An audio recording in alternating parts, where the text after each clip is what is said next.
Assalamualaikum warahmatullahi wabarakatuh. Selamat pagi dan sanak pendengar di mana Anda berada.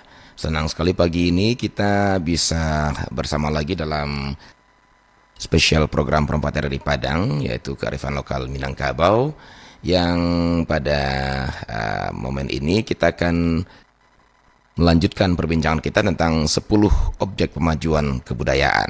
Ya, kita akan coba preteli satu demi satu ini ya, dan kita masuki hari ini objek pertama, yaitu tradisi lisan, dalam topik mengenal dan memahami tradisi lisan Minangkabau. Nah, untuk memperbincangkan hari ini tentunya kita masih bersama mama kita, Dr. Saiful Yazan Tuanku Mangkudun ya. Dan Dun sana Anda tentunya bisa bergabung nanti di dua line telepon yang kami sediakan, 812414 maupun di 08166 09240. Baik Dun sana pendengar, kita langsung saja ke dialog kita. Namun sebelumnya kami sapa dulu Mak Tuanku yang sudah hadir di studio bersama kita ya. Baik, Assalamualaikum warahmatullahi wabarakatuh. Selamat pagi Mak Tuanku. Waalaikumsalam warahmatullahi wabarakatuh. Selamat pagi Bung Adit, selamat pagi dan sanak pendengar RRI Perempat dimanapun berada. Mudah-mudahan kita selalu dalam keadaan sehat walafiat. Amin ya rabbal alamin. Baik Mak Tuanku, pagi ini seperti yang sudah kita rencanakan juga, kita akan lanjutkan pembahasan kita tentang 10 objek pemajuan kebudayaan gitu ya. Dan ini tentu hal yang penting, karena topik kita pagi ini adalah mengenal dan memahami tradisi lisan Minangkabau ya. Kalau bahasa tradisi lisannya, istilah tradisi lisannya barangkali sudah sering dengar gitu Mak. Cuman apa itu tradisi lisan, dan kemudian apa-apa saja, terus juga bagaimana lahirnya tradisi lisan dan seterusnya perkembangan sampai sekarang, kita akan coba nanti perbincangkan bersama Mak Tuanku dan saudara pendengar ya. Baik, dan sana kami langsung saja ke perbincangan di kearifan lokal Minangkabau ini, dan Anda silakan siap-siap di depan line telepon Anda di 812414 dan 08166 09240. Baik, Mak Tuanku, seperti yang sudah kita antarkan tadi, bahwa kita akan melanjutkan dengan pembahasan tentang mengenal dan memahami tradisi lisan Minangkabau. Namun sebelum kita ke sana, ke persoalan tradisi lisan, ada baiknya mungkin kita coba review ya Mak ya, pembicaraan kita sebelumnya, boleh dikatakan prolog tentang 10 objek pemajuan kebudayaan gitu Mak. Silakan Mak Tuanku. Baik, terima kasih Bung Adit dan sanak pendengar dari Perempat dimanapun berada. Ada amanah dari Undang-Undang Dasar Republik Indonesia tahun 1945 pasal 28 tentang pasal 30 tentang perintah kepada pemerintah Republik Indonesia untuk memajukan kebudayaan Indonesia. Nah, sejak tahun 1945 itu selama 60 atau 72 tahun belum ada implementasinya dalam bentuk undang-undang. Baru pada tahun 2017 lahir undang-undang tentang pemajuan kebudayaan. Nah, di sini ada kesadaran bahwa pemajuan kebudayaan ternyata tidak mungkin dilakukan sepihak oleh pemerintah saja.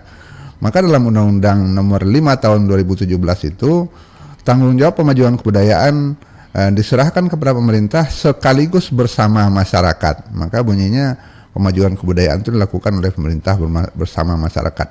Karena bagaimanapun kebudayaan adalah milik masyarakat. Nah, kemudian cara pandang undang-undang ini adalah bagaimana melakukan hal-hal yang memungkinkan sebuah kebudayaan itu tetap ada dan tetap maju. Jadi ada proses pelindungan, ada proses pembinaan, ada proses pemanfaatan, ada proses pengembangan, ada 4. Nah, dari kacamata antropologi banyak hal yang sebenarnya bisa dilakukan, tapi dalam undang-undang ini ditetapkan ada 10, mulai dari tradisi lisan, kemudian adat istiadat sampai kepada seni. Nah, di antara 10 itu yang pertama diletakkan di atas, yang pertama sekali itu adalah tradisi lisan. Itu pengantar kita Bung Adit, dan tradisi lisan itu sebenarnya bukan hanya milik satu kebudayaan, tapi milik seluruh kebudayaan di dunia. Karena pada dasarnya manusia di dunia itu awal-awalnya mengembangkan kebudayaan dengan lisan. Baru sekitar 5.000 tahun yang lalu ada tradisi tulis. Begitu Bung Adit. Iya, baik, terima kasih Mak. Dan sana pandangnya itu dia prolog kita untuk pagi ini. Jadi ternyata apa yang kita akan berbincangkan ini adalah sebuah bentuk kepatuhan kita kepada Undang-Undang Dasar dan juga kepedulian kita terhadap kebudayaan dengan Undang-Undang Nomor 5 Tahun 2017-nya ya. Baik. Kita masuk ini poin pertama dari 10 objek pemajuan kebudayaan ya. Nah, Mak, tradisi lisan seperti yang Mama bilang tadi bahwa mungkin hampir seluruh kebudayaan di dunia ini atau bahwa tradisi lisan ini bukan milik Minangkabau saja sesungguhnya, betul, gitu ya. Betul. Tapi milik semua kebudayaan, gitu. Dengan alasan karena hampir semua kebudayaan itu mengawali peradabannya itu dengan lisan, kan gitu, betul. Tangku ya. Nah, jadi karena ini umum, tidak berlaku hanya untuk Minangkabau, walaupun nanti kita kerucutkan ke Minangkabau, kita ingin tahu dulu nih, Mak. Sesungguhnya apa yang dimaksud dengan tradisi lisan? Apakah memang hanya kata-kata? Karena ketika kita menyebut kata-kata lisan, biasanya yang terbayang itu kan ucapan, kata-kata verbal kan gitu ya. Betul, Nah, apakah itu yang tradisi lisan gitu loh?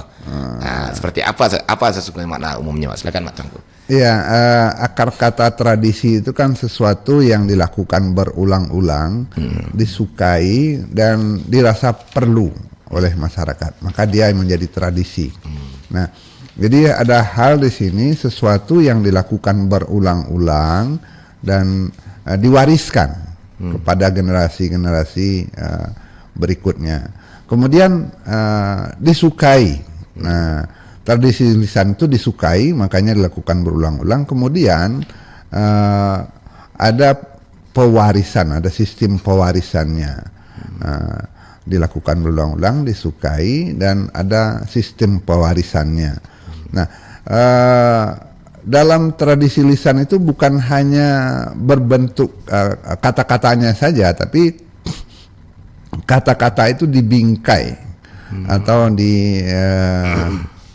dibuat kegiatannya. Ada upacara, ada pertemuan bersama, ada wadahnya, ada bentuknya, ada tokohnya, ada gurunya, ada muridnya, ada masyarakat penontonnya, ada pencintanya, begitu.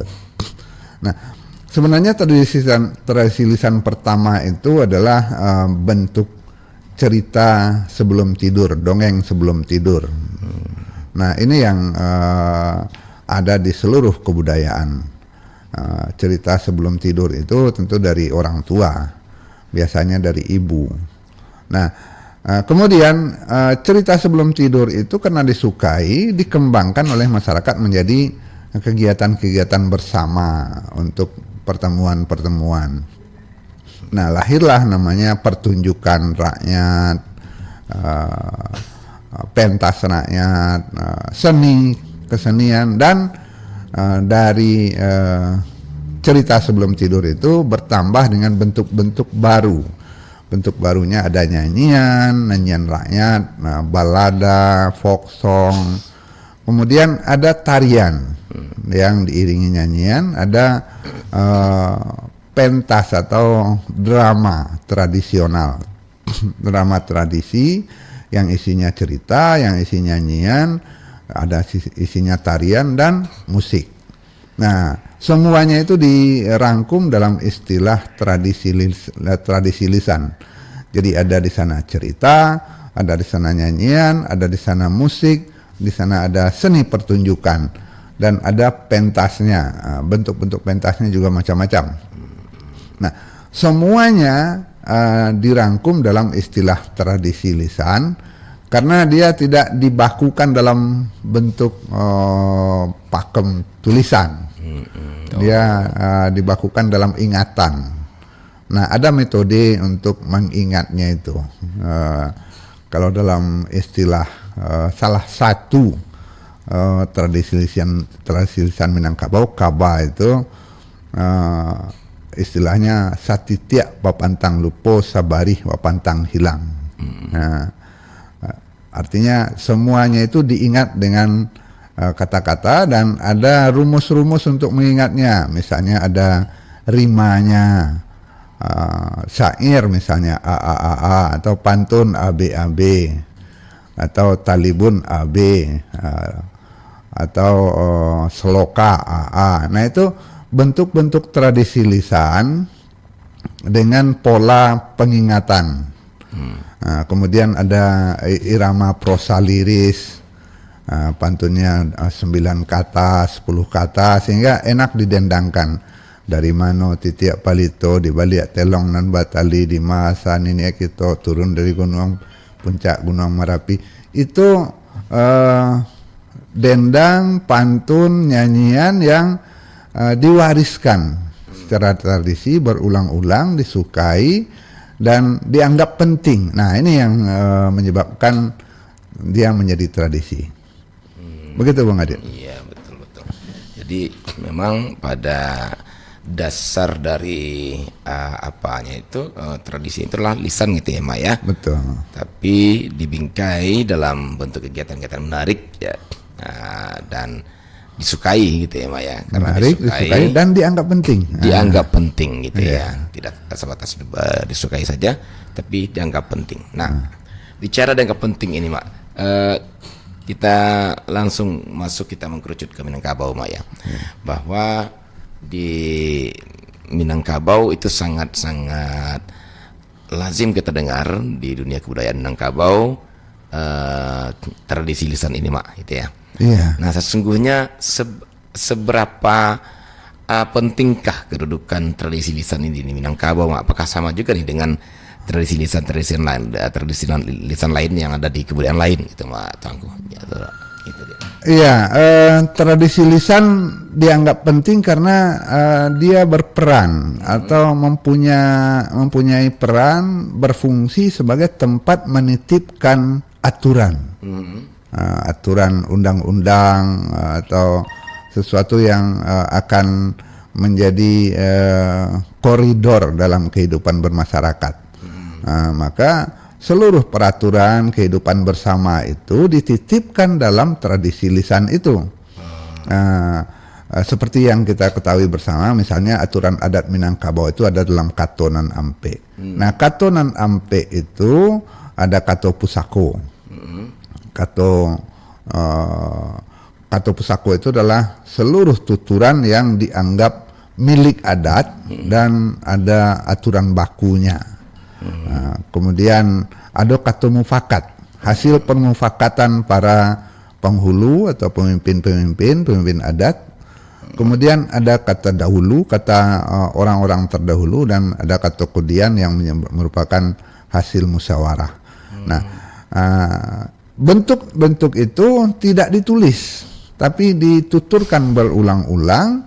Nah, agar dia mudah diingat, ada ada polanya, ada patternnya.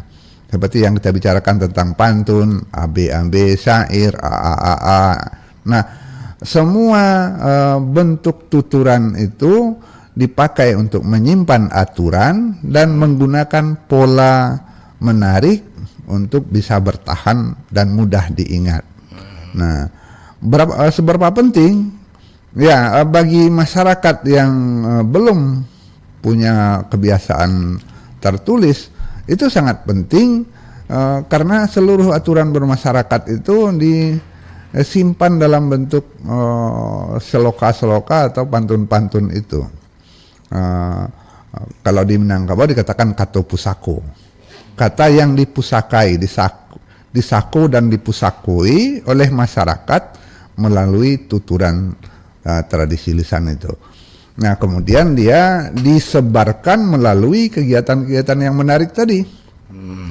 Baik namanya nyanyian, baik namanya dongeng, baik namanya dongeng sebelum tidur, atau dalam bentuk yang lebih spesifik untuk masyarakat Minangkabau ada namanya kaba, ada namanya tambo, ada namanya dendang, ada namanya si jobang, ada namanya bailau, ada rabab, ada saluang. Dan dalam rabab dan saluang pun dititipkanlah pesan-pesan atau aturan-aturan atau filosofi dari nenek moyang itu. Nah, itulah tradisi lisan. Dia menarik, dia dianggap penting dan dia disukai, sehingga nenek moyang mengambil itu atau menggunakan itu untuk menitipkan aturan. Begitu Bung Adit. Baik. Nah, beranjak dari fakta itu ya Mak ya, bahwa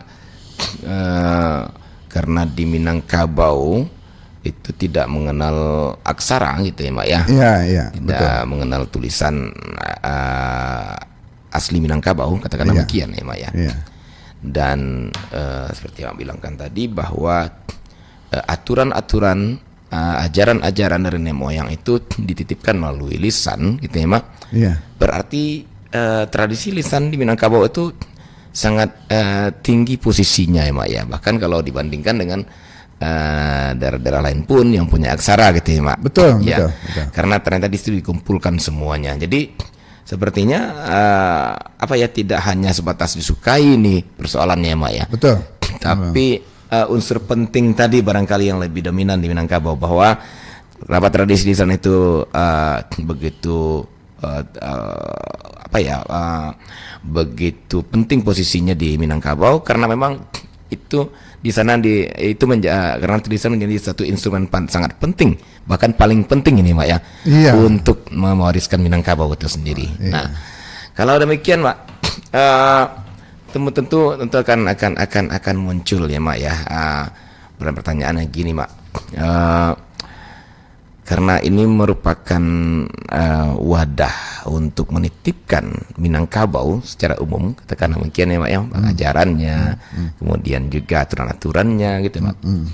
Sementara kan dia tidak ada autentikasinya berupa tulisan. Nah, ini mungkin pernah kita juga singgung dulu ya Mak ya. Betul. Tapi ini untuk lebih meyakinkan masyarakat kita bahwa dengan tradisi di sana Minangkabau bisa berjaya dan bisa bertahan hingga saat ini dengan keunikannya, kan begitu ya Mak. Betul.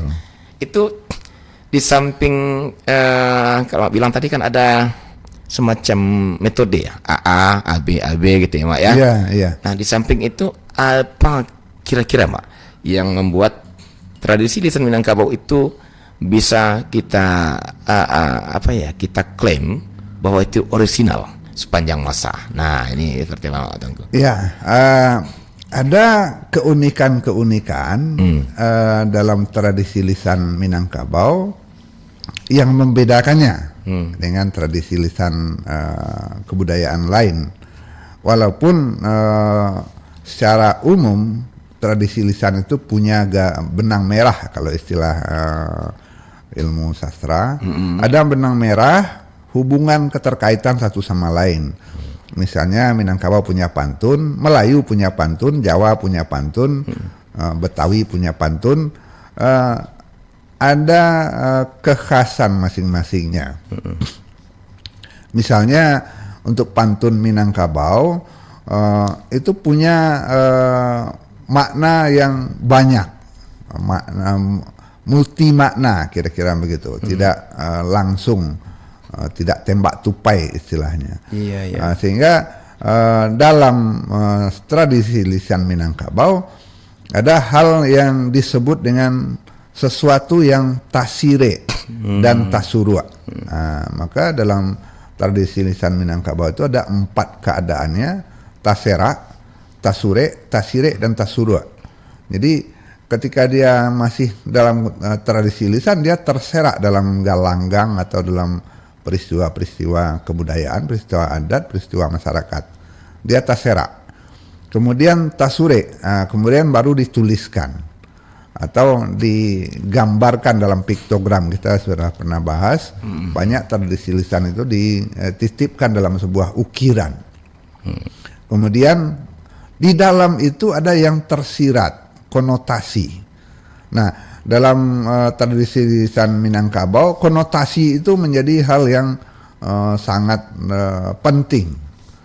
Karena sebuah petuah, sebuah petatah petitih itu artinya tidak satu, artinya bisa banyak. Ini bisa kita bahas dalam satu pertemuan khusus tentang apa yang tasiri, apa yang tasurwa. Ada yang tasiri dinan langang, atau tasiri dinan kalam dan segala macam. Bahkan ada ininya pula, ada aturannya pula bahwa dalam pantun orang Minang itu seperti seorang yang begitu tinggi majasnya atau kiasannya, dibunyikan dalam sebuah pantun juga. Alun takile lah takalam lah talang bulan 30, alun talie lah tapaham lah tantu asa sampai tumbuh. Kemudian takile ikan dalam bayi lah tantu jantan batinonya. Begitu tingginya kiasan, majas atau konotasi dalam tradisi lisan Minang itu, hanya satu patah kata yang terucapkan sudah tahu ujungnya di mana. Ya, bahkan hanya sekilatan melihat ikan dalam air sudah terlihat, sudah tahu jantan betinanya. Begitu tinggi kiasannya. Ini salah satu ciri bedanya tradisi lisan Minangkabau dengan tradisi lisan suku bangsa lain. Walaupun suku bangsa lain juga punya kiasan dan majas itu, tapi Minangkabau meletakkan majas itu sebagai hal yang paling tinggi, tahapan tertingginya, yang tasuruaknya begitu. Nah, itu salah satu ciri yang membedakannya. Begitu, Bung Adit.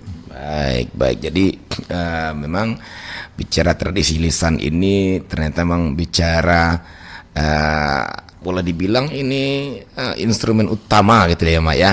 Iya. Instrumen utama bagi orang Minangkabau untuk mengasah keterampilan, baik keterampilan berbicara, termasuk keterampilan dalam berlogika, berpikir, bernalar.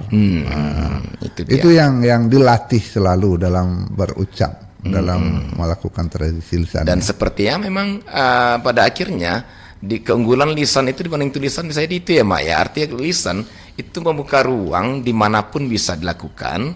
Kemudian membuka ruang untuk orang saling bertengkar. Bertengkar maksudnya untuk mengadu argumentasi gitu ya, Mak ya, secara langsung ya.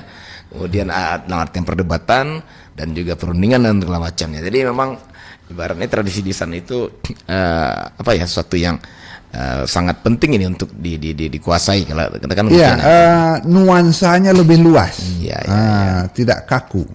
Kalau tradisi tulis itu kan cenderung ke arah ilmiah, dan cenderung maknanya itu makin lama makin sempit atau maknanya makin baku. Tapi tradisi lisan sebaliknya, makin dibicarakan, makin dibahas, dia makin berkembang dan maknanya makin banyak. Ada istilahnya, kain dipakai usang, adek dipakai baru. Artinya tradisi lisan itu makin dipakai, dia makin baru dan makin bisa menerjemahkan keadaan-keadaan aktual dan kontemporer. Begitu, Bung Adin. Baik, dosen pendengar di mana-mana berada ya, menarik sekali perbincangan kita pagi ini tentang tradisi lisan Minangkabau. Dan seperti yang sudah kita simpulkan bersama Pak Tuanku tadi, ternyata tradisi lisan bukan hanya menjadi sebuah kebiasaan yang diulang-ulang, kemudian bukan hanya menarik, tapi ternyata adalah tempat penyimpan Minangkabau itu sendiri.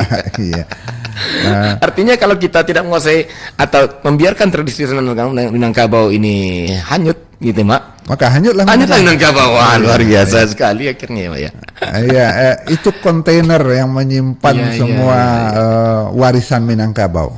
Jadi berarti memang nggak bisa dianggap hanya sebagai sebuah seni ya, Mak ya, ketika kita memandang itu kata pusako, ketika memandang petata petitih, pasambahan, kita jangan hanya memandang itu sebagai sebuah seni gitu ya, Mak ya. Betul. Tapi adalah sebuah kontainer kebudayaan Minangkabau. orang membicarakan Minangkabau selama ini selalu berpatokan kepada hal-hal yang sudah ditulis orang. Iya. Padahal Minangkabau itu hidup di dalam diri orang Minangkabau, baik namanya ajaran, baik namanya filosofi, baik namanya pikiran, pendapat, itu selalu berkembang, dan Minangkabau itu berkembang dalam bentuk tuturan lisan, tradisi lisan. Jadi apa yang berada dalam diri orang Minangkabau itu berupa perbuatan semacam itu dituntun oleh tradisi lisan, gitu Mak ya? Betul. Baik Mak, ini ada yang mau bergabung sepertinya. Silakan. Kita coba terima ya Mak ya. 812-414, halo, assalamualaikum. Waalaikumsalam warahmatullahi wabarakatuh. Moci Matangku. Baik, Ya, Bu Mel. Ya, silakan Bu Mel. Ya, ini Matangku. Karena banyaknya bencana alam sekarang di daerah kita, hingga muncul kata-kata ini, peribahasanya Minangkabau Manangi. Apa maksudnya nih Mas Tangku? Minangkabau Manangi, iya. Iya, mau penjelasan Mas Tangku. Jangan pandai bicara aja, kita dengar-dengar tapi maksud dan tujuan tak jelas. Iya. Penjelasan Mas Tangku. Baik. Terima kasih Mas Tangku. Assalamualaikum. Waalaikumsalam warahmatullahi wabarakatuh. Iya, waalaikumsalam warahmatullahi wabarakatuh. Ya, baik. Ini ada nanti kita gabung aja ya, Mak ya. Ada lagi. Ini ada silakan. lagi di 081166 09240 bersama Bu Mel ya. Ya, biar nggak turun lagi nih. Halo, assalamualaikum. Halo, assalamualaikum. Iya, terputus ternyata ya. Oke. Baik, mungkin bisa dialihkan Saudara barangnya yang tadi di 081166 09240 ke 0751 812 414 saja ya. Baik, kalau begitu kita coba tanggapi pertanyaan Bu Mel tadi ya, Minangkabau Manangi. Gimana ya Minangkabau kok bisa menangi gitu ya? Ya, inilah cara orang Minangkabau menyampaikan pikiran, perasaan, pendapat atau opininya. Jadi ketika melihat suatu keadaan, orang Minang itu tidak menyampaikan data atau sesuatu yang vulgar pandangan mata, tapi langsung kepada inti dari seluruh peristiwa itu atau substansi sebuah peristiwa yang besar. Ketika ada galodo, ketika ada sejumlah korban yang meninggal, ketika jalan putus, ketika ekonomi kesulit, ketika kehidupan makin rumit. Nah, bagaimana menjelaskan keadaan itu dalam sebuah ungkapan?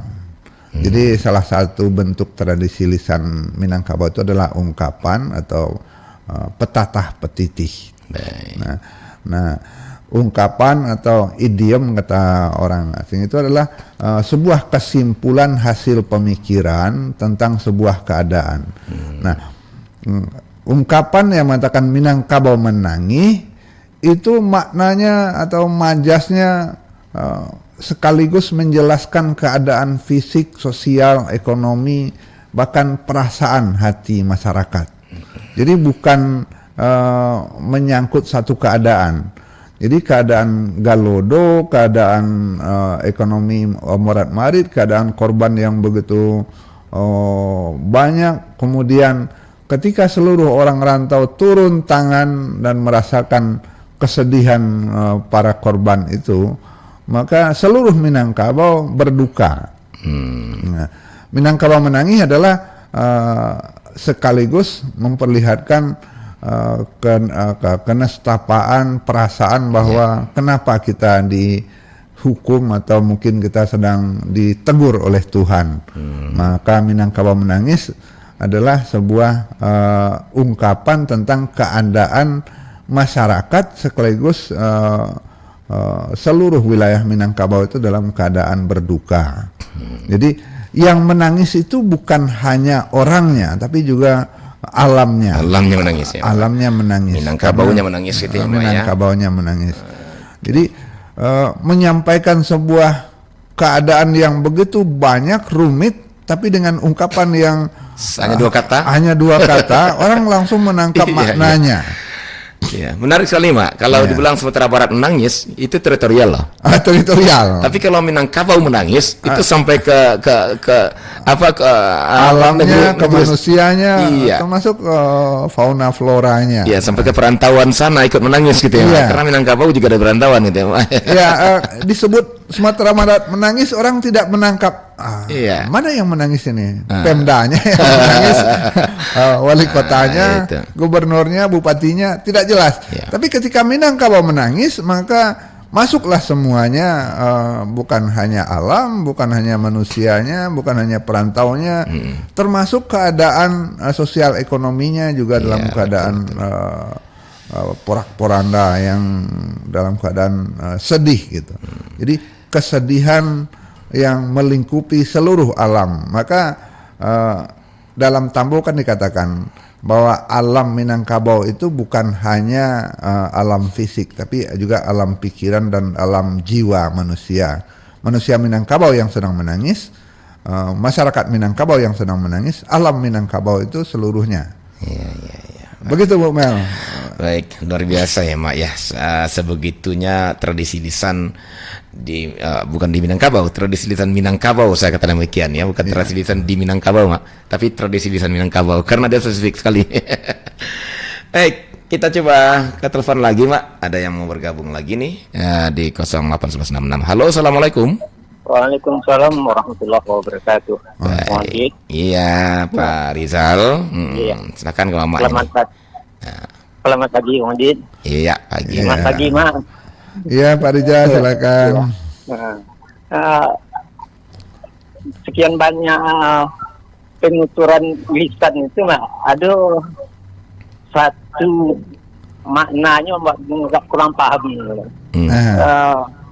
Tuturannya masalah pertambahan sirih pinang tu, Mak. Betul. Ya. Di soal cara nunggunya kan diakhiri dengan 4 tahun dipegang bugis saat musim di kasino dan kan tak lagi pangis pun tidur. Iya. Itu pertama, Mak. Iya. Kemudian pada sirihnya, Mak. Ikut ditutup Japon, Mak. 4 tahun dalam pengguluangan. Jangan kalau masih layu pun tidur. Iya. Itu ikut sih, Mak. Kemudian ke apanya? Ke Gambianya. Iya. Jatuh tapi pikai mako merah lah laut baharullah. Iya. Itu yo Cinang yang tak itu yo sadah. Mempunyai kesaksian apa artinya sebenarnya? Ada nanti sire atau nanti sore atau nanti suruh apa? Iya. Itu yang dikira, Mak. Baik. Terima kasih, Mak. Iya, Pak. Kalau di rantang pun mau panjang. Kalau dirantang, siri itu iya. panjang. Kalau dirantang Pak Rizal, apa pasambahan Pak ini? Jadi ikut ujung-ujung saja. Iya. Baik, Pak Rizal. Terima kasih, Mak. Iya, makasih. Ya, Pak Rizal. Wassalamualaikum warahmatullahi wabarakatuh. Waalaikumsalam warahmatullahi wabarakatuh. Kalau lawatannya Mama kawan ke mamanya itu buat diam nih, Mak. Silakan, Mak. Ya, ini dalam petuah Minangkabau dilaya kamanakan barajo ka mama, dibatin mama barajo ka kamanakan. Itu lapulo tuh, Mak. Artinya gimana? Iya. Ketika ada pertanyaan dari kemenakan kepada mamanya, si mama harus mengeluarkan seluruh kemampuannya untuk menjawab, walaupun itu belum tentu benar. Iya. Ya, saya akan berusaha menjawab yang dikatakan oleh Pak Rizal tadi. Dalam persambahan Siriah itu memang banyak sekali majas, kiasan yang antagonis kalau kata orang modern ya. Siriah tambalang kuku balam, masaknya setanggi ayah bungo segala macam. Setahun dalam parambunan jan kalayua masih tidur segala macam, tapi ujungnya adalah bahwa yang kami tuturkan ini adalah sesuatu yang luar biasa walaupun bentuknya sederhana. Satitia sadah ya, di lautan merah sado langit baharullah. Lawi Lawi Baharullah. Baharullah itu lautnya Allah ya, seluruh Bahari, ya, Mak, ya. seluruh lautan di dunia itu merah dengan setetes sadahnya Gambianya orang Minang. Di sini sebenarnya majas bahwa yang kami sampaikan ini mungkin kecil, tapi ini membawa diri kami semua di dalamnya, seluruh alam ada dalamnya. Dalam pantun tentang Tambo dikatakan misalnya walaupun sagadang bijo lambu, bumi jolangi ado di dalam. Maksudnya apa? Yang setetes yang kami serahkan ini, yang kami persembahkan ini sudah mewakili kami satu kaum. Nah, kan ketika menyerahkan sirih carano itu kepada tamu atau kepada pihak yang akan dilamar misalnya, walaupun yang kami serahkan ini bentuknya sederhana, sirihnya cuma satu ikat, pinangnya cuma beberapa buah, tapi ini adalah perwakilan kami seluruh kaum suku Caniago misalnya yang akan menyerahkan sirih itu. Ini adalah seluruh alam kami, mewakili alam kami keseluruhan. Walaupun yang kami serahkan ini hanya tembakau satu bungkus, tapi ini tembakau yang sudah diperjuangkan dalam hidup kami yang panjang, kira-kira begitu. Tembakau dari Sari Lama, setahun dalam pengguluangan usah kalayu letai tido. Artinya apa? Ini sudah kami perjuangkan seumur hidup untuk mempersembahkan kepada tamu kami, atau mempersembahkan seorang mempelai misalnya. Walaupun ini bujang baru baumu setahun jaguang, badarah setampuak pinang. Ini masih anak kecil, tapi ini adalah perwakilan kami yang terbaik yang kami serahkan kepada tuan-tuan. Kira-kira begitu. Jadi majasnya setetes Gambia yang bisa memerahkan laut Baharullah itu, ini adalah seluruh alam kami yang sudah kami persembahkan, sudah seluruh jiwa raga kalau dalam bahasa prajuritnya. Kami persembahkan seluruh jiwa raga kami, seperti dalam lagu Indonesia Raya juga begitu. Walaupun hanya setetes, walaupun hanya selembar sirih, walaupun hanya sebatang rokok, tapi itu adalah perwakilan kami satu kaum. Begitu Pak Rijal. Setiap persembahan sirih itu orang tidak memandang sirihnya itu jelek, layu, sudah tua atau apa segala macam. Itu fisiknya. Fisiknya tidak akan dipandang. Yang dipandang adalah ini persembahan kami satu kaum. Kami serahkan diri kami untuk dikunyah. Kami serahkan mempelai kami untuk diparenai, untuk disantap, kira-kira begitu. Nah, pasambahan itu kan bahasa mempersembahkan itu menyerahkan dengan seluruh yang ada, tanpa reserve, begitu, kira-kira begitu. Jadi seluruh tuturan sirih pinang itu maknanya inilah seluruh kami menyerahkan diri di bawah duli tuanku kalau untuk raja, kira-kira begitu Bung Adit. Baik Mak, luar biasa. Pada sadari saya dapat nukilan pasambahan yang memang kalau diikuti pasambahan itu luar biasa, membuat kita ada ininya Bang Adin, ada tuahnya. Pasambahan itu kalau dibaca sepotong-sepotong patah lidah kita. Tapi kalau dibaca dari awal dia bisa lancar. Ini dan inilah salah satu khasanah tradisi lisan Minangkabau yang harusnya diwariskan. Ya Mak ya, kita katakan harusnya. Ini secara formal. Begitulah keadaannya. Keadaannya Mak ya. Nanti mungkin di sisi lain kita akan bicara soal pemberian nih Mak ya. Baik, di telepon, namun sebelum ke telepon, saya titip satu pertanyaan juga, Mak. Iya. Dari Mak. Saya perhatikan dari ungkapan-ungkapan tadi, dari jawaban Mak tadi, dan dari ungkapan Minangkabau, sakapa jadikan gunung, titik jadikan lawi. Iya. Kemudian apa tadi, Mak? Walaupun sedang bijo labu, bumi Bijo langit di langit dalamnya. ada bijo, ada. Saya terkesan lihat kok Minangkabau suka hiperbola ya, Mak ya. Hiperbolanya luar biasa. Itu ada apa nih rahasia di balik ini? Itu yang saya maksud. Terus gini, Pak, kalau di zaman saya takut gini, bukan takut. Kalau seandainya kita koneksikan dengan anak Gen Z, Mak, dengan milenial gitu ya. Jangan-jangan ini nanti yang akan jadi persoalan. Kenapa? Mereka lebih suka lugas gitu ya. Iya. Sementara Minangkabau itu suka hiperbola. Maaf, Pak, saya tidak apa kata yang tepat, apalah yang pas ya. Kalau hiperbola itu istilah, tapi sesuatu yang dibesar-besarkan gitu ya, Maya. Nah, apakah ini juga termasuk makna di dalamnya itu besar, atau hanya untuk sebuah memperlihatkan bahwa ya begitu kami menyenangkan orang gitu loh. Gimana sesungguhnya itu, Mak? Sebenarnya bukan begitu, Bung Adit.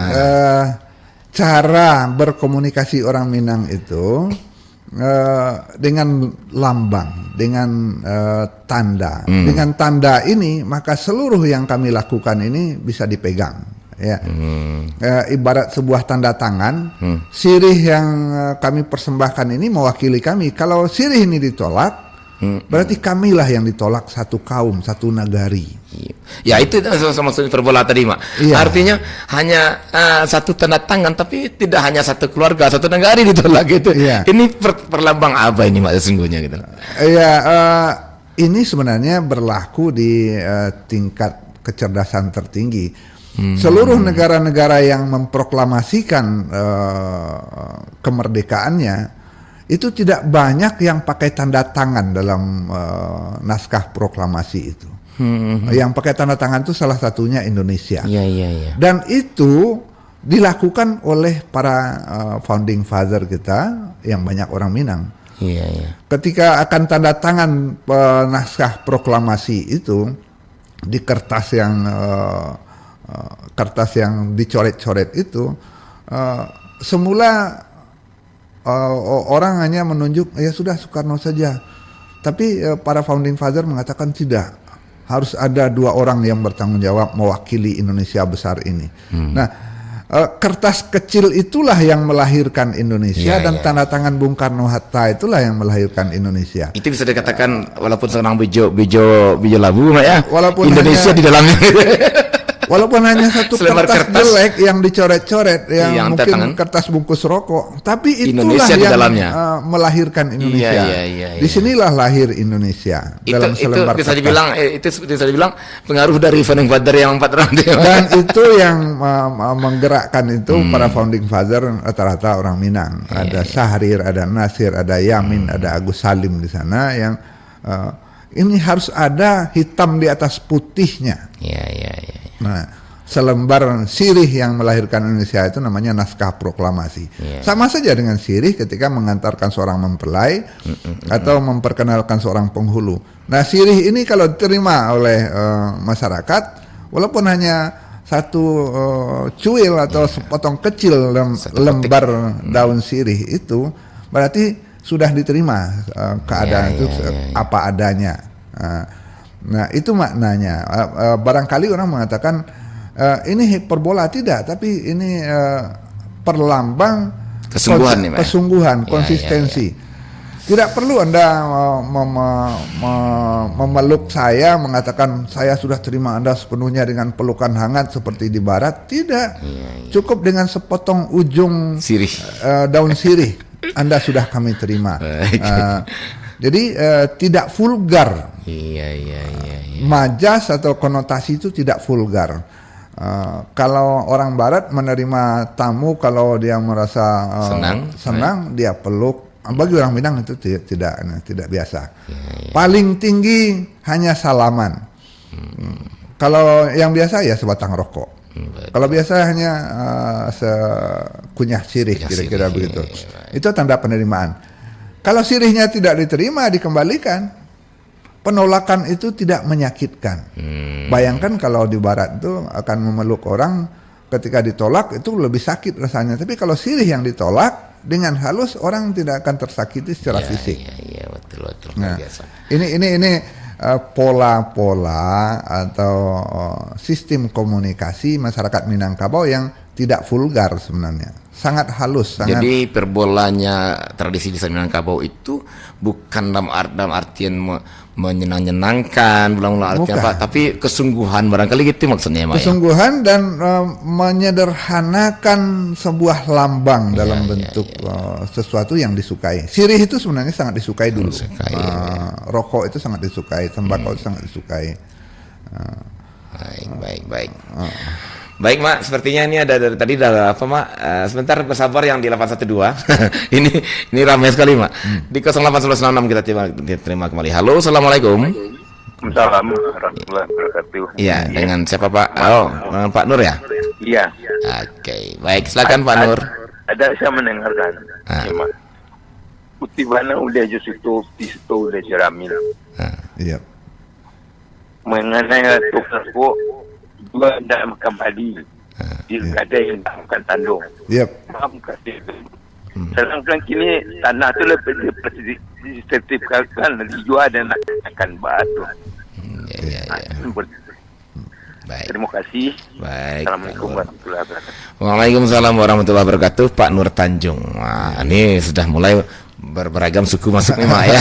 Tadi ada Koto, ada Tanjung, ada Ceneko, mantap. Iya, tentang pusako yang dijual. Pusako dijual ya. Ini sepertinya kita gabung lagi nih, Mak, ya. Ya, silakan.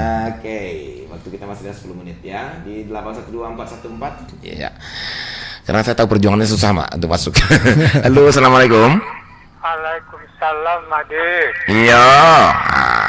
Jo, Pak, siapa nih? Yang Pak Bojang Pak Ibu? Iya, Made. Baik, silakan Pak Bujang. Dari Geruko, kurang ada Kecamatan Kuranyi. Iya, silakan Pak Bujang. Kok kabatannya ke mama, Ma? Iya, silakan. Apa tanya ke mama? Tentang pai memanggira pulai ko. Oke. Manggira Dari mana mulai. darok pai kama merapakai. Iya. Iya. Tentu ada bajalan tu dua bala kaki. Malenggang tu dua bala tangan. Iya. Adinan di lenggang ko itu nengi tanya na. Gitu. Nanti lenggang tu curan no je sih cukup. Betul. Ada ko nang ditanya bahamang ko jo kain merah ni dibungkus. Ya, kain Semarang kan jo. Iya. Itu nak tanya ke mama Pak. Baik, Pak. Bujang Pak Ibu. Bujang Pak Ibu. Kuye apa pusat manggil lo tu. Iya. Apa tujuannya pusat manggil yo Pak. Iya, baik. Awak Sumbang maaf. Oh, Pak Sumbang. Mantap. Gala Rajo Lelo. Rajo Lelo ya. Pak. Pak.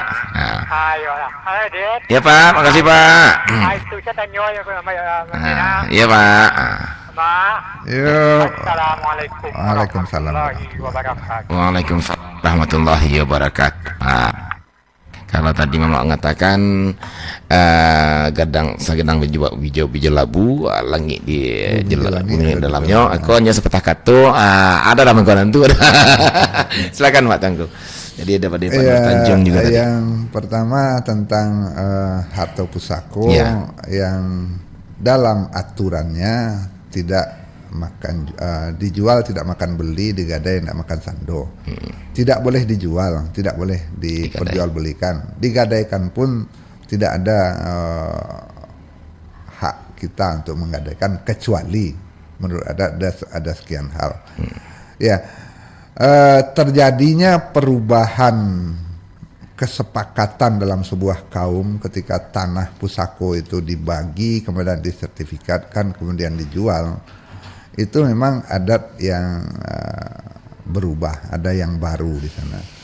Jadi kita kembali kepada aturan kato pusako itu ada 4. Ada kato pusako, ada kato pusako yang paling tinggi.